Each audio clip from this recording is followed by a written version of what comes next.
So good afternoon, everybody. We are delighted and privileged to have as invited speaker today somebody very special, somebody who is a very well-known scholar and a good friend of mine, if I may say so.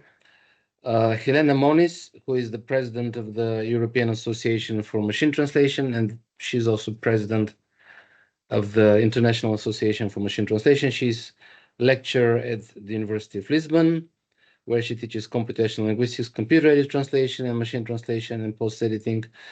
Another interesting thing about her is that she has been working for many years at Unbabel, which is one of the top machine translation companies in Europe. And I can say many things about her. You have seen her short bio on the website. Uh, but she's passionate about responsible AI, about ethical machine translation, and she is going to share her views on this with us. This presentation, this lecture will be in two parts. The first part, 45 minutes, then we'll have 5-10 minutes break, and then another 45 minutes. It is mainly for the course, the module ethical and professional aspects of computer science, but then there are many people attending from Lancaster, from the natural language processing group, also from other universities who are interested in the topic. There are several people attending is from Spain as well. So, Elena, thank you very much for agreeing to give this talk. I'll give you the floor, and you can fire away. Okay, thank you very nice for the kind words. I would also consider you as a friend. Thank you for the compliment. And it's a great privilege to be here with you today talking about a topic that I'm really passionate about. I will try to briefly introduce responsible AI and responsible multilingual technologies and what do we mean when we use these jargon words and what does it take to put it into actions, into products, into reality. Basically, today we'll talk about ethics and responsible AI, the core concepts, instruments, and the already available tools. There's so many these days, and how we can make ethics real.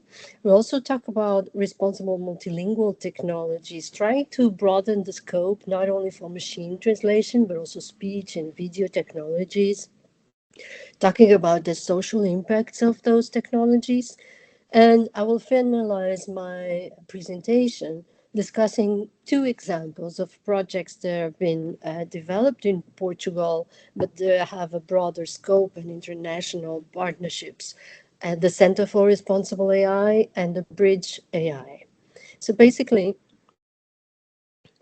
I will start with a brief introduction to what is ethics and responsible AI. You may find various definitions of ethics, but it's basically how to continuously improve as a human being based on values and actions and life in balance with others. So basically, our core values as social beings in a society sharing common values, principles, and culture, even.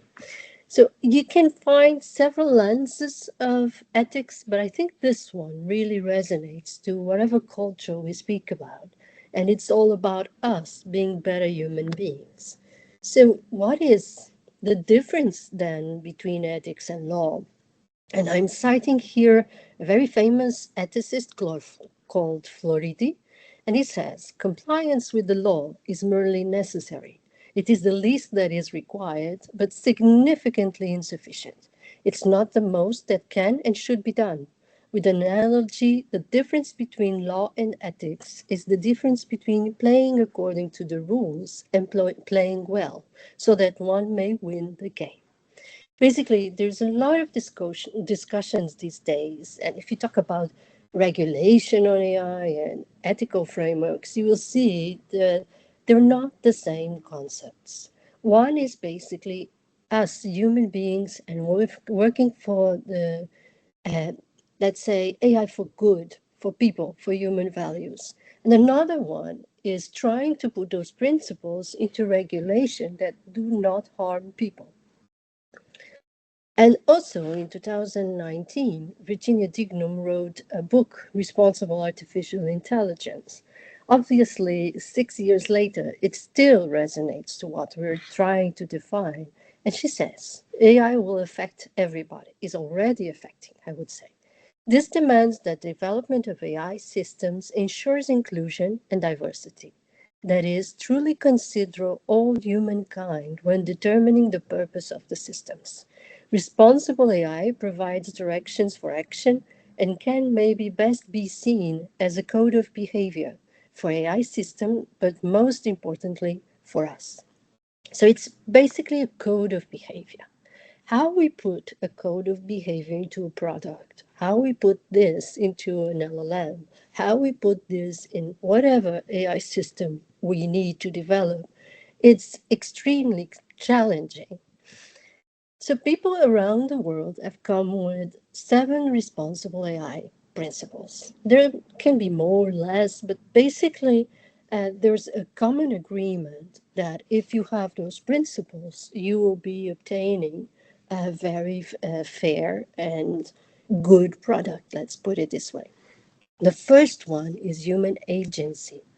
And in recent talks in the AI summit, Action Summit in Paris or Davos this year, a lot of people is already considering an agentic age where human agency is more than ever required.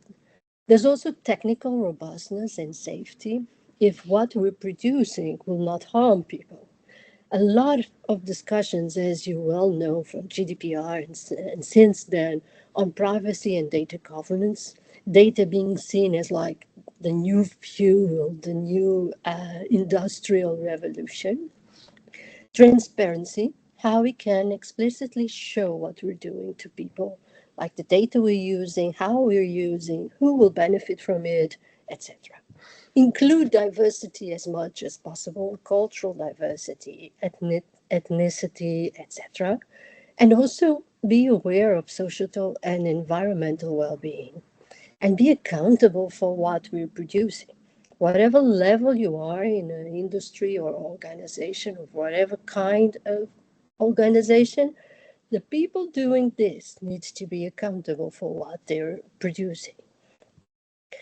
And there's a lot of initiatives, more than ever. I even put some very recent ones that were available in January this year.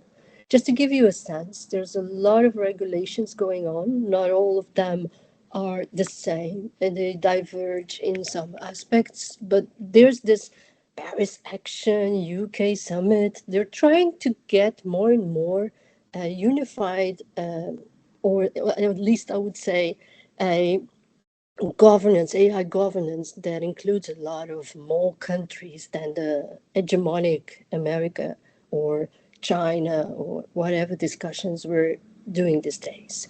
And there's also like the executive order on safe, secure, and trustworthy development in the US, the UK government artificial intelligence, or the European AI Act. Those are 3 examples. You could also discuss the difference between those examples and Singapore or China, etc. But I won't go into details here. Another aspect is global initiatives. They're not supported by a government, but they really show that researchers, industry, and other players in the world are very focused on this topic and really want to move forward with global initiatives, such as the Global Partnership on AI, OECD, UNESCO also is doing a lot of work on how to teach people to use these technologies. And January this year, Benjo and colleagues just launched the International AI Safety Report. And Virginia Dignam and colleagues launched the roadmap for AI policy research. And basically, those reports show a very worldwide vision of what should be done in terms of safety on one side and what policy makers should attain to on the other side. So basically, clearly showing that this is not about citizens or researchers or certain companies. This is about AI policymakers knowing what they're doing and taking decisions on that. There's a lot of noise, a lot of voices around the world on this, a lot of discussions, and a huge spectrum from people think that the world will end and a very Nostradamus view, from others that are more concerned with using AI for common good. And you have this huge spectrum, and it scares people a lot. There's a lot of myths around this technology. And people, honestly, citizens worldwide are very concerned with this. Whatever your take on this is, people are very concerned with this because it has a huge social impact on everyone globally. So you have voices like Joshua Bencho clearly stating for quite a while that there's need for policies for safety, and it just launched, as I was saying, with other dozens of other researchers, the AI safety report. Basically focus on the core risks and how governments could understand and mitigate those risks in a very, I would say, plain language so everyone understands. Another one, very known one, is Jan LeCun, who says that AI will never threaten humans and we could not stop this development of AI because he believes that AI can really help, for instance, in the medical domain. And thinking about risks, it's almost like blocking innovation. You have another voice, Floridi again, who's a very known ethicist, Luciano Floridi, who usually say that technology needs ethics. And he basically highlights that there's a need to understand what will affect people with this technology, what people will be affected with this technology, what are the groups more affected, how will this scale up globally, is everyone having access to these technologies? Sorry. And how we can promote a societal coordination effort. And this is why he says, and he describes with colleagues a very known ethical framework called AI for People. And it's basically considering the users, the human beings, right from the beginning of a life cycle of a product. And this is really a very broad overview, obviously, an introduction to these core concepts. There are hundreds of tools these days to assess ethics in several ways, or responsible AI principles in several ways. And I will give you just a glimpse of what you can find if you're curious about it and you want to check more. So basically, you have the ALTI, that was developed by the European Union. And it has all the principles we were discussing, the 7 principles, and several questions to create awareness for those principles in whatever organization you are. You have a search engine made with Hugging Face and OECD. And if you look for instruments or assessing tools, you'll find hundreds in this search engine. And if you can also find legislation on AI, whatever country you want to find it. So it's basically a search engine for legislation, AI strategies, national, international AI strategies, and also tools that can help you assess what you're developing. A very well-known and very used tool is called Equitas, and it basically tries to check criteria such as bias or fairness in your data and what you're developing, and give you scores for that information. Another one that is being very used, and even if you're submitting to ACL these days, they will ask if you have model cards for your models. It's basically way to describe the data you're using, the criteria you use, the demographics, the ethical concerns you have with this data. I can give you an example from the model card paper. And it has a lot of details and the data, the intended users, the metrics you use, the ethical considerations, the evaluations, and also the limitations of what you're doing. And they give an example with, for instance, toxicity in the text. There's companies worldwide investing on this. At least they were. Nowadays, we don't know how geopolitics will influence these decisions, but at least they were, like the IBM AI Fairness 360. And this was not only an effort it started from IBM, but it nowadays has several universities supporting this tool and using this tool. So, how we make ethics real? It's not only using tools, not only using regulations, not only using, obviously, ethical frameworks, but it's a combination of several things. And I was not exhaustive in this slide. So it's about having rules that protect people, yes. It's about having policies that have orientations, guidelines to support what you need to decide on. It's also about standards like the SEN-CENELEC, which will be the standard for the implementation of the European AI Act.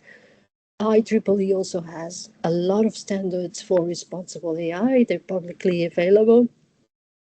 It also has to do with creating the right atmosphere and offices, if you want, in industries and organizations. So a lot of organizations these days have advisory boards or chief officers of AI or ethics.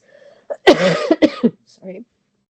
It's knowing there are tools that can help you check and validate or assess what you're doing in terms of your data, evaluation, limitations, and we were describing with the model cards, for instance, and knowing that you can have these open tools, but also be very conscious that they are not properly benchmarked yet.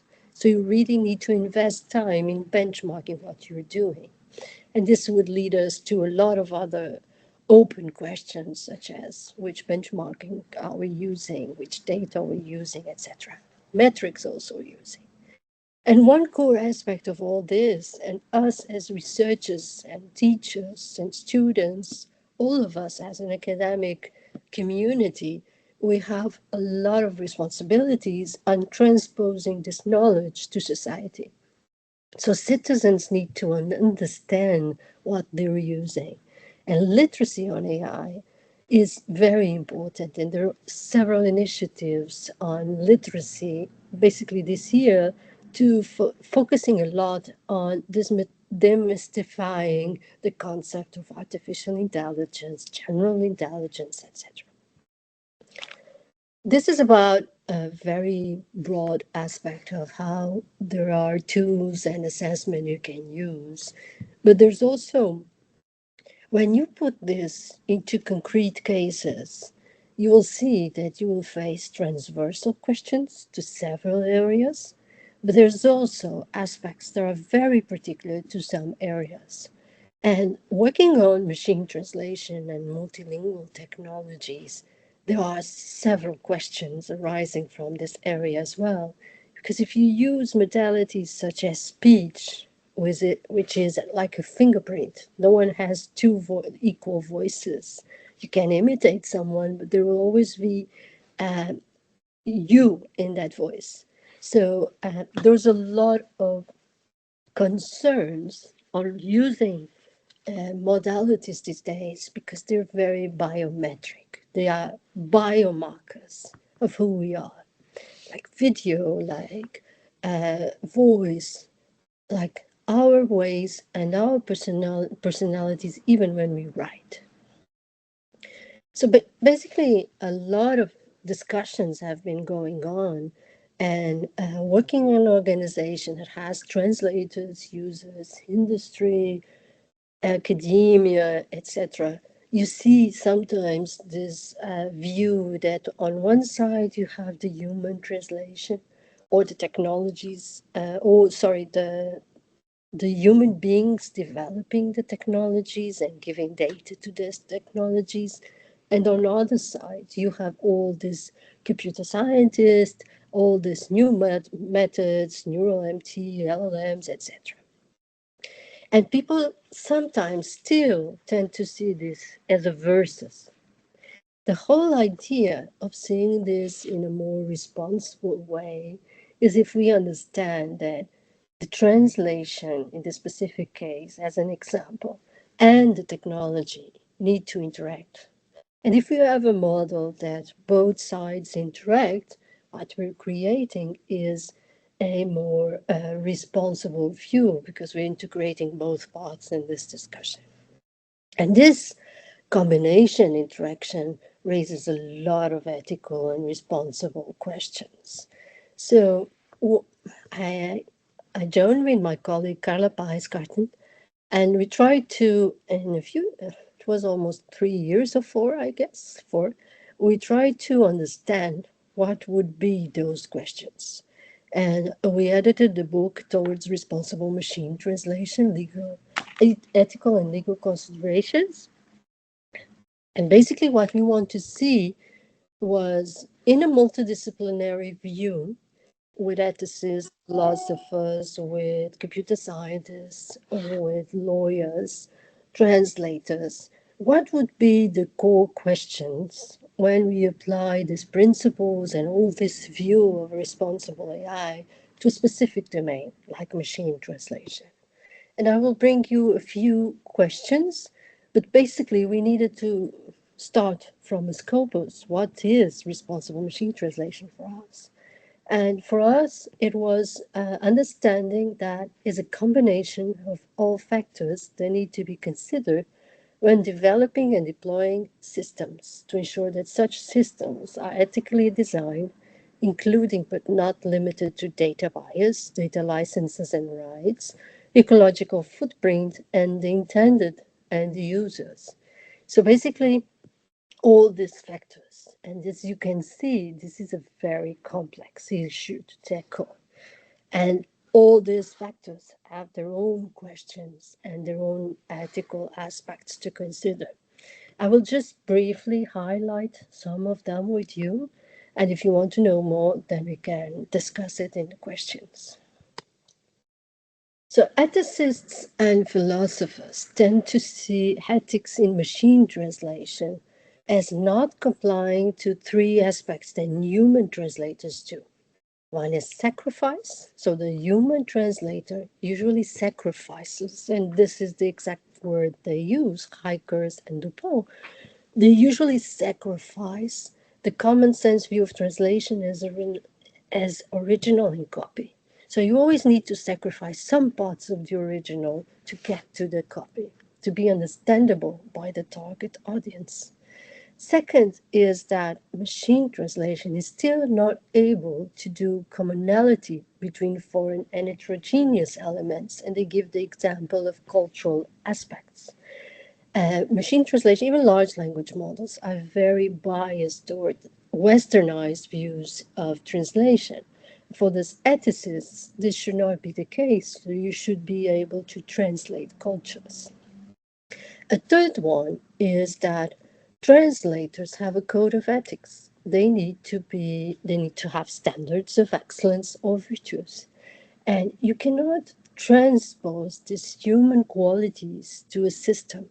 So for these philosophers and ethicists, machine translation or generative AI will not have sacrificed commonality or virtues because they're not human-centric.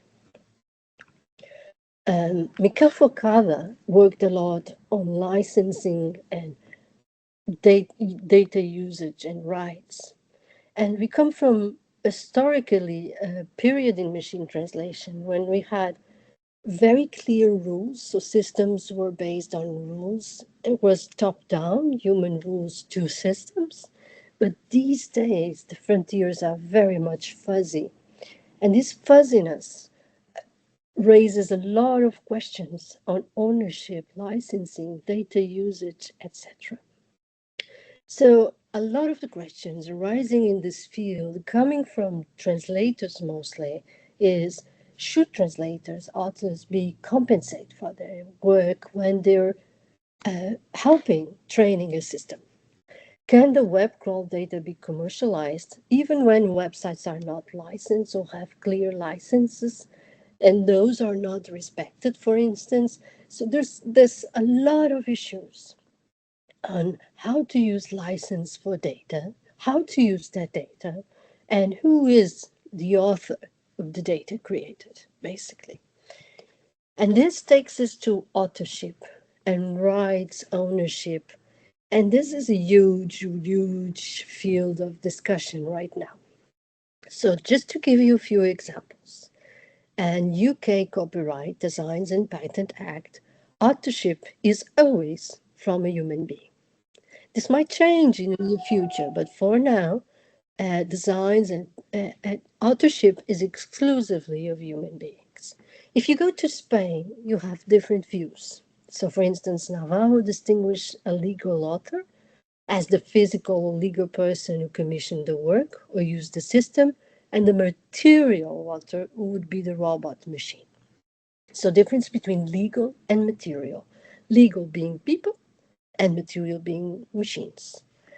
By Manticon in Spain, again, the only way to proceed is to transfer ownership to the human being who produces the machine output. And right now, if you're aware of this, you will see, or if you briefly search for it, you will see a lot of divergency of creating a legal authorship for systems. Should a generative AI system, let's give as an example, be the author? Should a song produced by a system, who is the author of that song? Who is the author of a painting?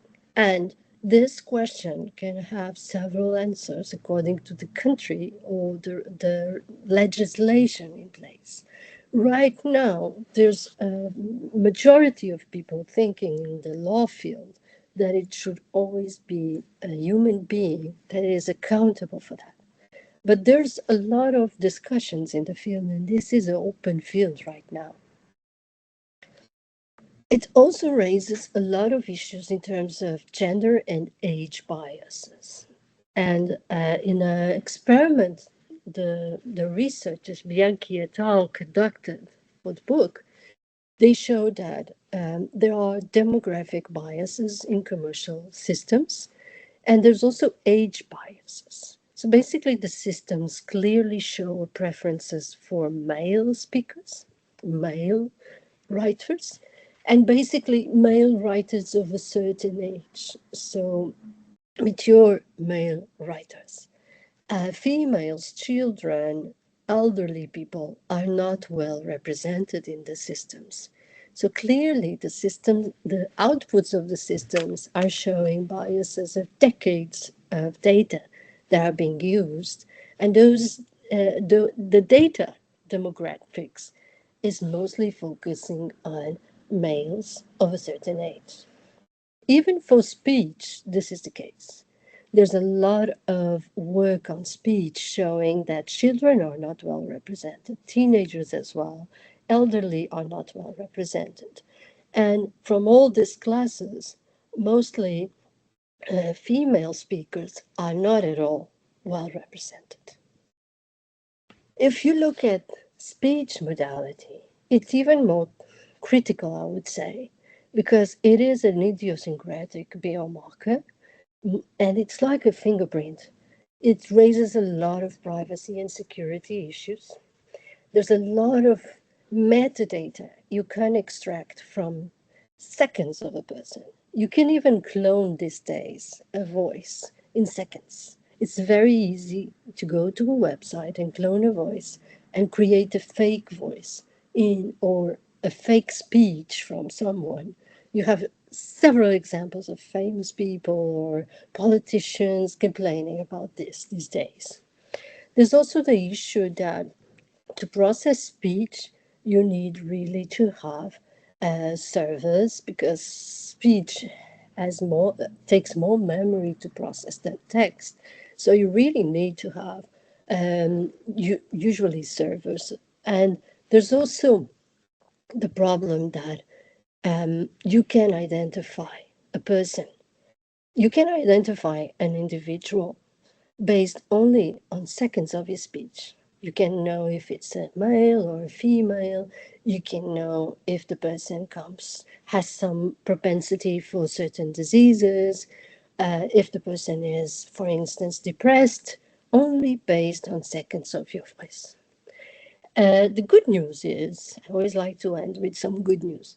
There are also very developed spoofing algorithms, and it means basically that you can detect the artifacts when you create a fake voice. Those artifacts are very nuanced these days, but you still can detect them. So spoofing algorithms are better now, I would say, and emphasize now, than the fake voices created. But this frontier is scaring the researchers a lot because it's getting more fuzzy by the time. Basically, we could say that these models, generative AI, large language models, they're generic models, but they're very good for multilingual technologies overall, for several language and domains, mostly focusing on 17 languages. So they do not cover well the 7,000 something languages we have in the world. They're fluent, but they can be very imprecise or hallucinate.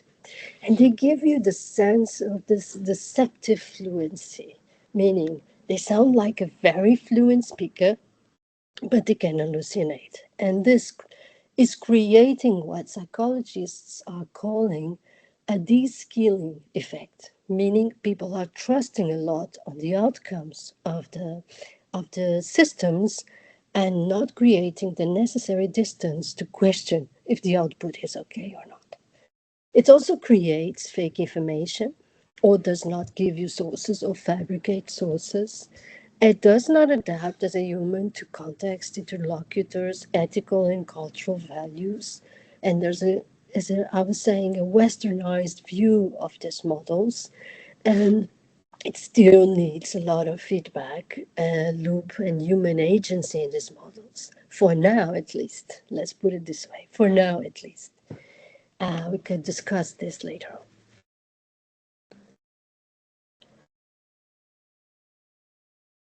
And just checking the time. So basically, but I just want to do something before I move to the next slide. Despite all this, it's obvious that generating language has promoted so many differences, so many new tasks, so many disruptions, and has been changing industries, organizations worldwide. So how can we use it in concrete products? How can we use it in a responsible ways and responsible examples? So I would like to give you two concrete examples. I think it's easier when we go to concrete examples. There are two projects I'm involved with, and we're working a lot on ethical frameworks applied to products. And I will give you examples of such projects. One is the Center for Responsible AI. It develops 20 products and it basically attains to the risk assessment from the European AI Act and analyzes this assessment, this risk assessment, and come up with mitigation strategies or risk analysis strategies to put in the products. It's a large consortium. Maybe these names won't tell you anything, but they're big names in our country. They come from research, industry, startups, and very well implemented international companies like FedSci, who is a unicorn. Basically, it develops 21, sorry, I was saying 20, but it's 21. It already hired 200 people, 125 PhDs. It's a recovery and resilience plan, and it's the biggest one we ever had in Portugal, to be honest. It has an investment of 77 million euros. The ethics committee is formed by Virginia Dignum, Pedro Conceição, who is director of the Human Development Report in the United Nations, and myself. And basically, we understand there are positive impacts from AI, and we want to implement this in products. And we know from studies, very well cited studies and well known studies, like the one I just gave you here in the slide as an example, there's very positive aspects of AI, for instance, in society or economy or even in medical domains, to get more specific. There's also negative impacts. So, how we balance these two, how we take advantage of the positive impacts, and how we prepare people developing products to the negative impacts. We align the products with the Sustainable Development Goals from the United Nations. And basically, the idea is for each principle, you would link to a series of stepwise methodology for each product, and this would revert and have impact in some of the goals of the SDGs, like explainability, fairness, privacy, sustainability. So the idea of this project is to create responsible products. They're mostly in the area of medical care. I will give you another example. I will give you an example in a minute.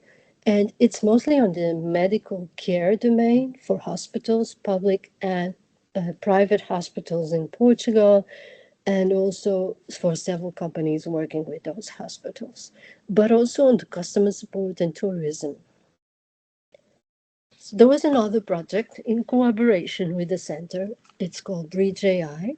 The whole idea is how we can prepare people, and I will specify what I mean by people, for the European AI Act or for other legislation worldwide. And basically, this project is focused on ethics, law, and literacy. And the core idea is you cannot apply a law if you don't understand it. And if to apply or to put it in action, it truly needs to be transparent. It needs to be in plain language for people. So it focused on public administration. This is a national project to help policymakers to have strategy in place to implement the legislation in AI. It also tackles industry and research and civil society. The basic idea was to study the cases from the Center for Responsible AI, to discuss them in multidisciplinary working groups, and to discuss it thoroughly in a workshop and conference. So we basically selected 4 products from Unbabel, Sword Health, Uverse, and Primera. And, one is high-risk translations. The other is Halo. You can also use it in telerehabilitation, like a therapist, but online, to assist you to do your therapy if you cannot move to a hospital or unit care. UVerse works with biometrics that are codified, so people don't use passports or IDs, and they use just these codes, or to help doctors creating reports and providing information for each patient. There were questions for the industries to go on and survey and questionnaire. They could describe their product, the team, how they use AI, how it's implemented, what are the principles they're using, what they want to achieve, who developed these products, and who will benefit from these products. I will give you an example of Unbabel Halo, silently controlled language generation. So it's for ALS patients. And the idea is these people are locked in and they need to use methods of communication with their families, with their relatives, with other colleagues, etc. The basic idea is to create AI personas based on the ways they communicated before with people, or having even videos from them and create voices for these people. And it has been it has a tremendous impact in their lives because They can hear their voices, synthesized voices, obviously, for the first time for quite a period of silence, and they can communicate with others either by voice or by text with this AI persona created for them specifically. The groups were divided in risk assessment tools, AI ethics in regulatory processes, the AI interface and implementation, the AI advanced training and literacy, and also a comparison of legislation with frameworks outside the European Union to compare what can be comparable, what not, what are the advantages, what are the differences, etc. I would briefly highlight some of the recommendations we made. One was adapting a risk assessment tool that already exists for the public administration, so people could have a quick assessment of what they're doing, what they're building, and have information about that, and apply not only to public services but also to industries. And this tool already exists, and it's very aligned with European AI Act. Another one is how we can make ethics a reality and how we can help researchers, industry, and organizations with the stepwise methodology to put in place. And what does it mean for a product to be created with an ethical framework? So our ethicists created a methodology step by step to help people to create that in the products and implement in the products. Another one that comes from our third group was to have red teaming strategies, either internal or external, testing what you're doing basically with adversarial testing, for instance, and checking what are the limitations of your models and if they can cause any harm to people. Another one that we realized is that we need to survey what people know about AI. So we need a survey on the literacy of AI. And we also need campaigns for the general public. And not only that, industry asks a lot of training on this. For the general public, industry researches on what is AI, how we can use it, etc. Just to give you a sense, this is the only number I know. Daniel Susskind, a very famous UK economist, says that 2% of people use AI in their work. And this is the only statistics that is really well fundamented so far. So there's a lot to do on AI literacy and surveying what people know about this. Finally, we need to foster responsible AI and also innovation. One way to do it is with sandboxes, testing environments where you can develop your product and you can have a way to beta test everything before putting into market. This doesn't mean you're blocking innovation. This means you're controlling your testing environment. We've been in contact, this doesn't tell you much, but we have been in contact with a lot of public administration takers here in Portugal and industry as well.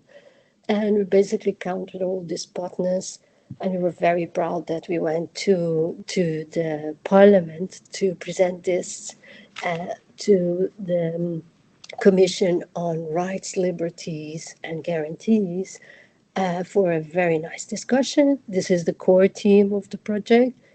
And thank you so much for listening. Thank you very much. I think I'm for the on talk. time, right? I think I'm on time. Absolutely on time, spot on. So now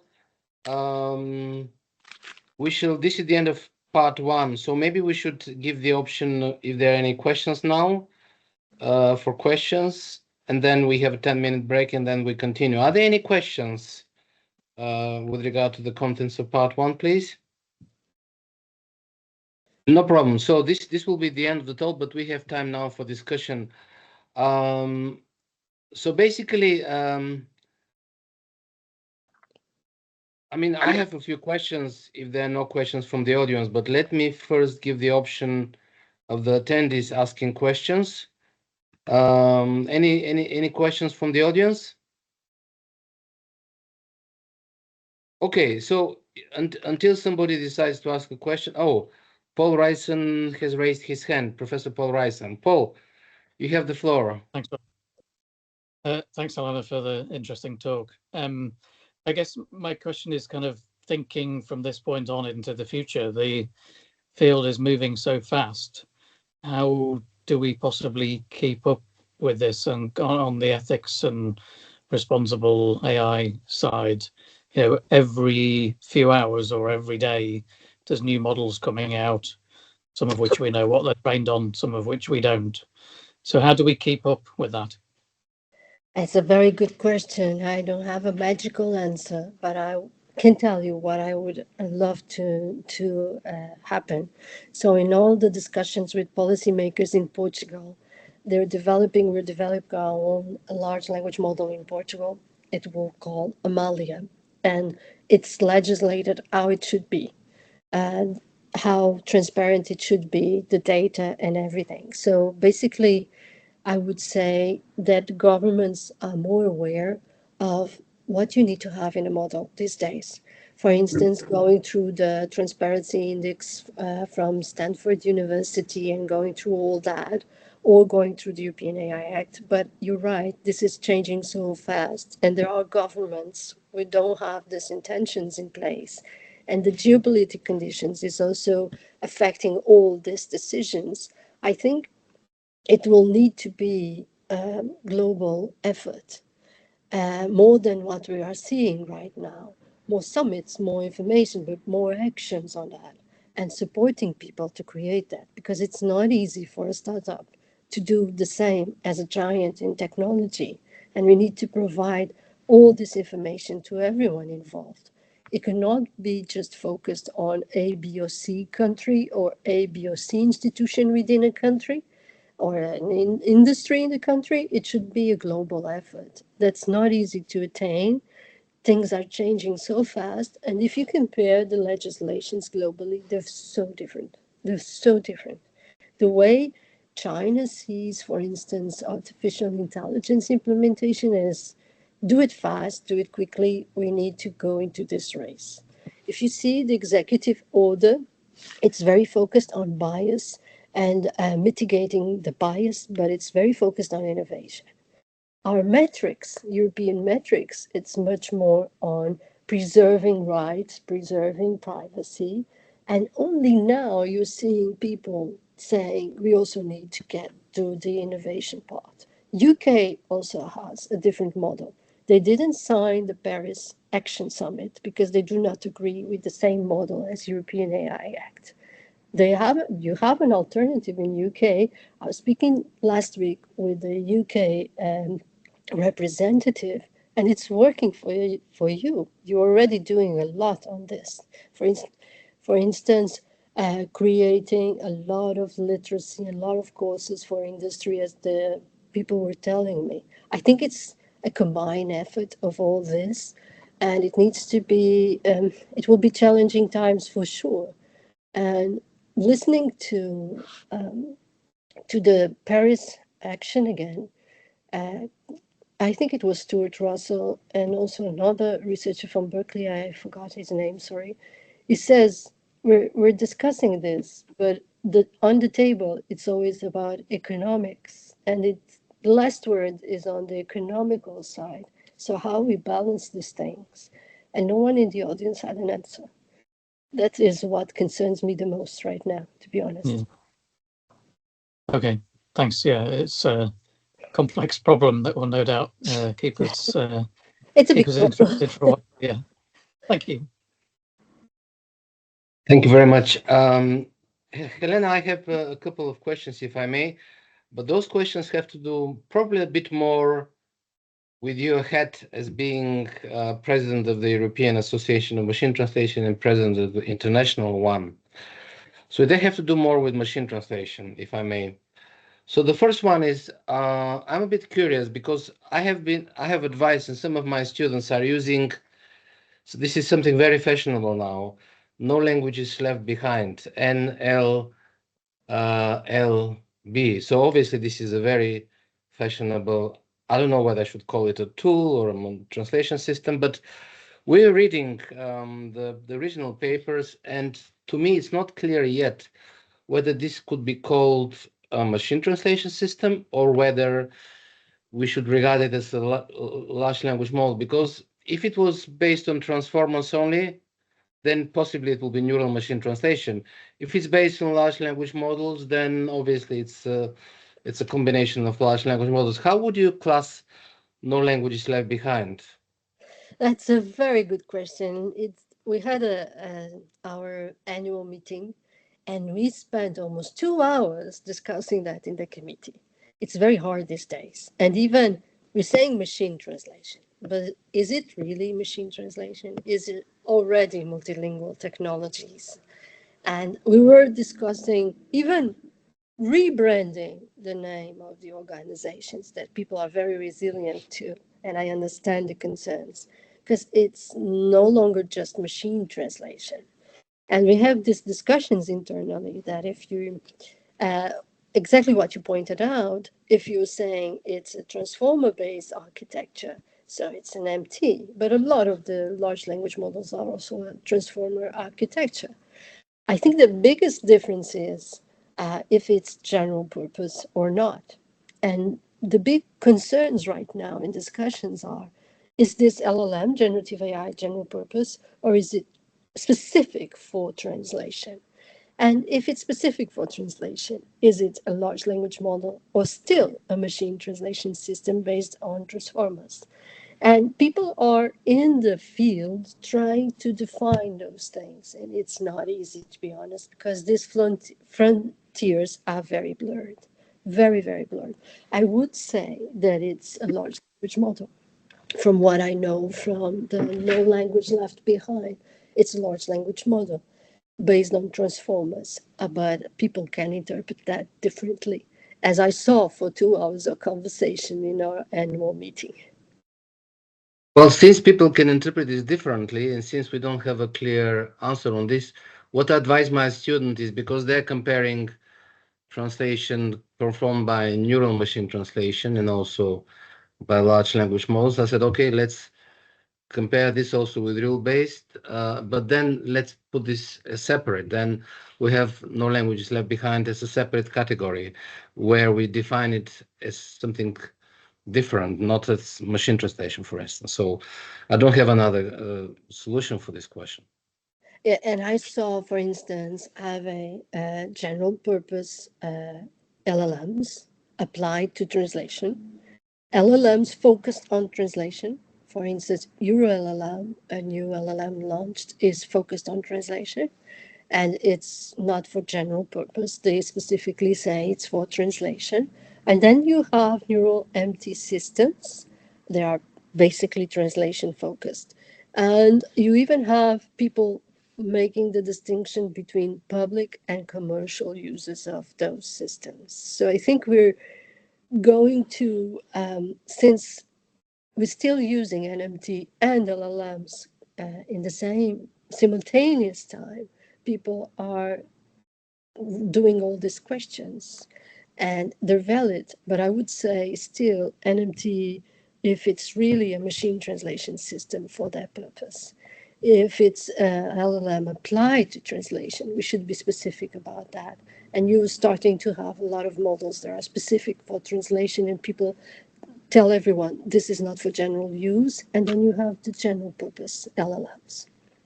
At least And this, we have, at least this is, I would say, the summary of the 2 hours discussion we had. yes, very, very helpful. Thank you very much. And I did a little bit of study with a couple of students of mine, mainly from China, and we looked at, we compared the translation of Chinese idioms and also for English idioms into English or into Chinese.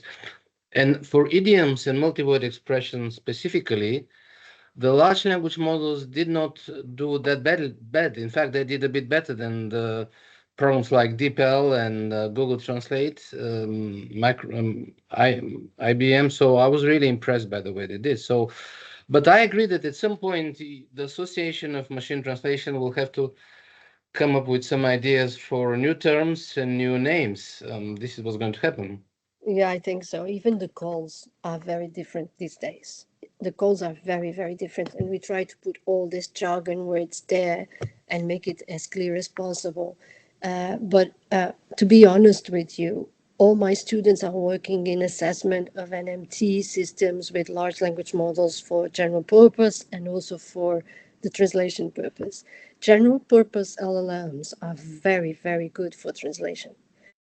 Even better than NMT systems. And in my conversations with several industry partners in our organizations, they're moving for LLMs completely.